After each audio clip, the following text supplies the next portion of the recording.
everybody, welcome back to my channel. I wanted to do a quick haul video.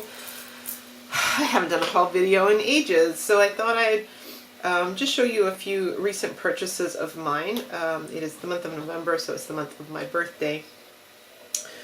And I usually treat myself once a year to something I've been really wanting. So I have Dina Wakley's Media Collage Collective, #1, and I've got Collage Collective 2, Volume 1 and 2. So what I thought I would do is, I'm going to go through one first, do a flip through, and then do a little project using one of the sheets. And then in a separate video, I'll do a flip through of the next one and do a project of using those. And this is mainly just because I found myself wanting to see if I needed this, if I wanted this in my art stash. And really there are no flip throughs, and there are no shops near me. Like, we used to have quite a few scrapbooking stores, and now there are only 2, and they don't stock this.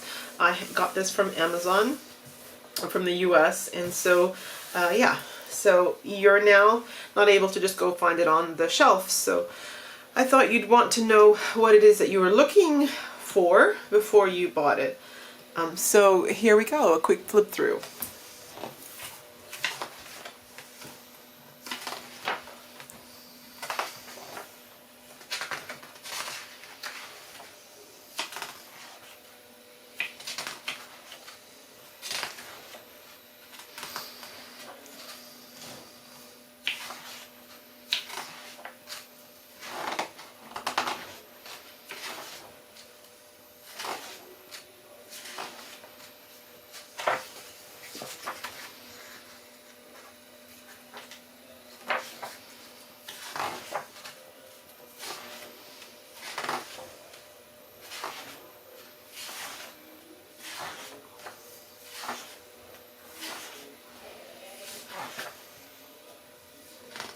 So up to this point, you've got 30 sheets that are 120 GSM, and then towards the back of the book, you've got 30 sheets that are 270 GSM. So these are like almost good photocopier quality, and these are really nice and thick. These are cardstock double-sided. So, and most of the time they do repeat. So, for example, here I used the first page.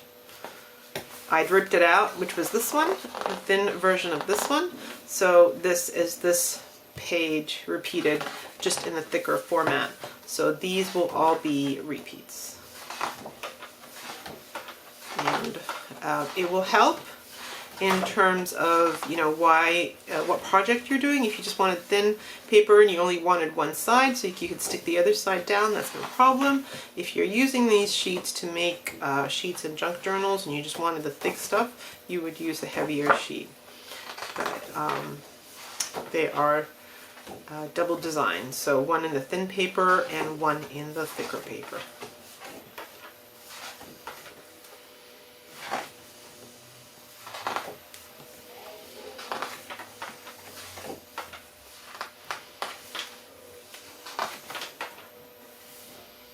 And that's it. So as I was flipping through, what what came to my mind was, there was one sheet here. There was this sheet here that really resonated with me, and I thought what I would do is I would try to reproduce this sheet in my own art journal. Now, the Collage Collective, Dina Wakley, uses it as papers that you just rip up and use in your artwork. I actually bought it for a different reason, and that is just to see how Dina Wakley does art journaling, how she splashes color, and how she puts faces, and how she empties her inspiration onto the paper, how she gets art out, how she gets her beauty out onto paper. And so this was really beautiful, and I'm now going to try and reproduce this page. So here we go. I'm starting in my large Dina Wakley art journal, and I am using one of the white cotton pages, and I'm just going to be adding a little bit of gesso. I've sort of pre-wet the page, and I'm also I've treated myself to some of Dina Wakley's brushes, and I really like the stiffness of the brush, and I wanted to give it a go. I've sort of been a bit I guess messy with my brushes, not taking such good care of them, so it was time to get some new ones anyway, and I treated myself to some of her brushes. So after I've gessoed the page, I'm just going to quickly dry it off, and then I'm going to start I'm not going to say reproducing because it turns out not looking like this, but basically what I'm doing is I'm just being inspired by her page and her colors and her theme, and letting what's inside of me come out, so expressing myself. So I looked at the page, and I saw a little bit of sort of peachy, and so I grabbed the blushing from the Dina Wakley paints. Now I'm slowly accumulating my supply of Dina Wakley paints. I love them. They are thick-bodied, and so I am giving them a go. So I've put the blushing down. I've put a little bit of, I have burgundy there in like a Kaisercraft brand. I really like that. And I was just testing there the blackberry and the eggplant. So the blackberry is more purple. The eggplant's a little bit more red burgundy. I hope I have that the right way. So I always just test to see colors and compare them. So I've done that. So I've done that little sort of side, blushing and eggplant bit, and see how Dina has a little bit. See how I have huge.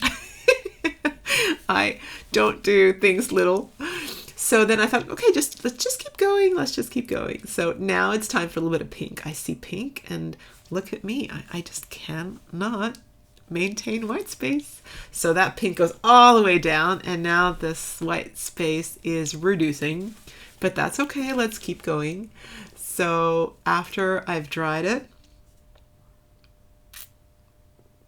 I'm now reaching for green. Now I don't have any of Dina's green, so I'm using, I think, I want to say perhaps it's Sullivan's, perhaps it's a Deco Art. I'm not sure. It's like a craft paint. So I'm putting this down, and immediately I am in love with that peach green combination.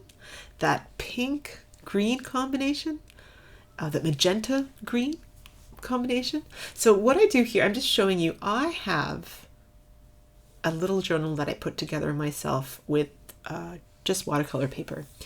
And every time I come across a combination that I love, I do a little page, and I just get inspired by the color combo.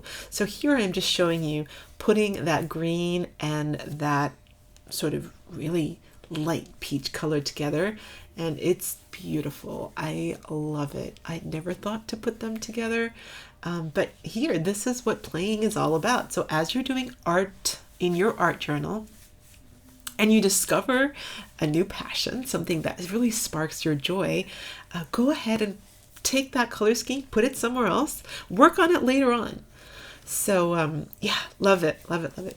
So I added some of this, I think this is ocean, or it might be peacock. Sorry. I did this a while ago, so I'm just doing the voiceover now. And I'm just adding a little bit of blue because I see blue in her page. So I thought, oh, I love this. I love this green and blue combination. So I am doing a little bit here again, and I'm putting the blue next to the green on the one side, and I'm putting the blue next to the peach. And once again, and we all know that blue and orange are complementary colors, which is why they look so good together. And then blue and green are like close together on the color wheel, so they look good together. So I'm so loving this. I am so inspired by colors, and I'm so glad I have that palette next to me. Dina's page to remind me how much I love these colors. So then I had a look at my page, and I went, what's happened to my white space? I was so busy with color and loving color that I've not obliterated, but there's not as much white space as Dina's. So I pulled out a stencil, and this is a stencil I have made, and I am just adding a little bit of gesso over some of the colors. just to tone down. Obviously the colors are still there. You can even see color coming up, soaking up through the gesso. It doesn't matter, I don't mind. It's just blocking out, I guess, the intensity of all that color and bringing back a little bit of white space, which if you listen to Dina, it's crucial, and you know, it is important. Of course it's important.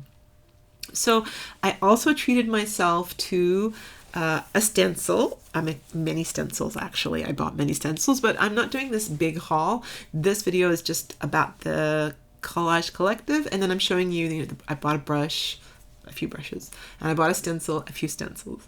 So this one is She Sees, and I love it. I really love it. I bought it originally because I wanted to just put down the face and then work on shading. I didn't want to worry about proportions and all that. It's going to get used a heck of a lot. I know it, because as soon as I got it, I used it in my journal, my writing journal, and just I used it sort of like a mask kind of thing, and I put down emotions, how I'm feeling on the day, and so that was great for journaling, writing journaling. And now you see that I'm about to use it just as a quick face on a page, which is so awesome. So what I'm doing here, and I'm learning as I'm doing it. Always when I sponge, I always put too much. So a little bit of the black paint here does sort of leach underneath the stencil, but I catch it and it doesn't look too bad. So I'm just sponging on the, I guess, the outer dimensions, and really lightly where the eye goes, where the nose goes, where the mouth goes. And then I'm going to grab my Stabilo All, and I'm going to complete the face in my own way. So here we go, just finishing off the outline of the face and adding sort of my own features with the pencil. This is a great pencil. I use it because you can quickly, I guess, block in what you want, and then when you're happy with where things are, you can activate it with water, and it does this beautiful inky sort of, it leaves a beautiful inky feel to whatever it is you're drawing. So I really love the Stabilo pen, all pencil. And so what I'm doing here is I'm just adding a little bit of gesso so that we have a little bit of white to the eyes. And I'm putting that catch light as well, because I feel like it's just a bunch of black on the page, and I don't see the eyes until I put the whites in and put that catch light, and then I see the eyes and the face comes to life, and then I know who she is, and then she tells me her story. And you know all about, you know how I always make a story out of everything. I'm just a natural storyteller. It's how I process things, I suppose. I play a little bit here with lips. I lose a lot of the definition. I don't like it. I take it off and I take it back to black with just a little bit of pink. And so this is where you play and, try things and don't like things, and you adjust things, and, it's fine. It's how we play.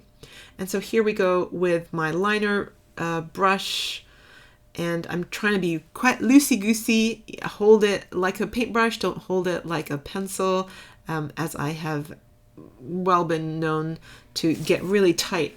And so I'm trying to be loosey-goosey. And I'm trying to play here with shadow around her eyes. There is in all my work, there is a point where she's a little bit ugly. And here as I'm watching myself, I'm like, what is with the shadow on her face? But she comes good. She comes good. So you just work at it and take your time and, enjoy it. Another important thing that I do is I always work on shadow around the neck. It kind of makes it quite realistic. So I work a little bit with that. And then I have noticed that my signature style is curls. So, I have curls. I have quite tight curls. I have Shirley Temple curls, to tell you the truth. if there's no humidity and I, do it, dry it well, I have really tight curls. And so it came about. I did this 100 face challenge, and then I did this challenge with my left hand, and I did a bamboo stick challenge, or a chopstick face drawing challenge, which Dina sort of challenges us to do a whole lot of different types of, and just to be quick with faces. And I just, in like 10 seconds, am able to produce this face, and every time without fail, she always has curls. So I thought, you know what? I think this is my signature style. So I love her curls here. They turned out really good. So if you look at Dina's page, there is a strip of washi there. And so I looked in my collection, and I have, a really thin washi in that theme. So I put it through, and because it's thin, it didn't stand out. So I did the 4 rows, with each one getting smaller as we go to the top. I don't know why I did that, but I did that, and she looks good. I like her. I used Mod Podge to stick everything down to make sure that that doesn't peel up. A lot of my washi is starting to get old now, and it's losing its stickiness. So I find that I have to do that. So I'm coming back in now and making sure that I'm adding a little bit of the Stabilo All pencil and outlining some of her features.